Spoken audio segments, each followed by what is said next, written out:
राज्यातील एसटी भाडेवाढी विरोधात ठाकरेंची शिवसेना ही आक्रमक झाली आहे। आज अंबादास दानवेंच्या नेतृत्वात संभाजीनगर आणि मराठवाड्यातल्या इतर जिल्ह्यांमध्ये आंदोलन केलं जाणार आहे। तर मराठवाड्यातील सर्व जिल्ह्यांमध्ये एसटी तिकीट दरवाढीचा निषेध केला जाणार आहे। भाडेवाढी विरोधात ठाकरेंची शिवसेना ही उद्या राज्यभर आंदोलन करणार आहे।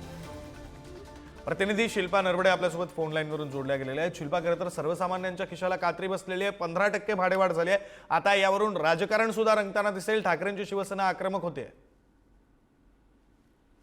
विक्रांत, आपण जर पाहिलं तर राज्यातील एसटी भाडे विरोधात प्रवासी देखील नाराज झालेले पाहायला मिळतात आणि आता त्यानंतर ठाकरेंची शिवसेना देखील आक्रमक झालेली पाहायला मिळत आहे। आणि त्याच अनुषंगाने ठाकरेंच्या शिवसेनेकडून भाडेवाढीच्या विरोधात ठिकठिकाणी आंदोलनं केली जाणार आहेत।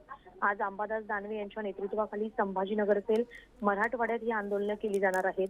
तर मंगळवारी संपूर्ण राज्यात ठाकरेंची शिवसेना एसटी भाडेवाढीच्या विरोधात मैदानात उतरणार आहे। मुंबईसह राज्यातील जे प्रमुख नेते आहेत ते ठिकठिकाणी एसटी भाडेवाढीच्या विरोधात आज निदर्शनं करणार आहेत। राज्य सरकारकडून एसटीच्या भाडेवाढीचा केला जाणारा प्रस्ताव पाहता विरोधात ठाकरेंची शिवसेना आता आक्रमक पवित्रा घेत मैदानात उतरलेली पाहायला मिळत आहे। एकीकडे प्रवासी नाराज असताना आता ठाकरेंची शिवसेना देखील आक्रमक झालेली पाहायला मिळत आहे।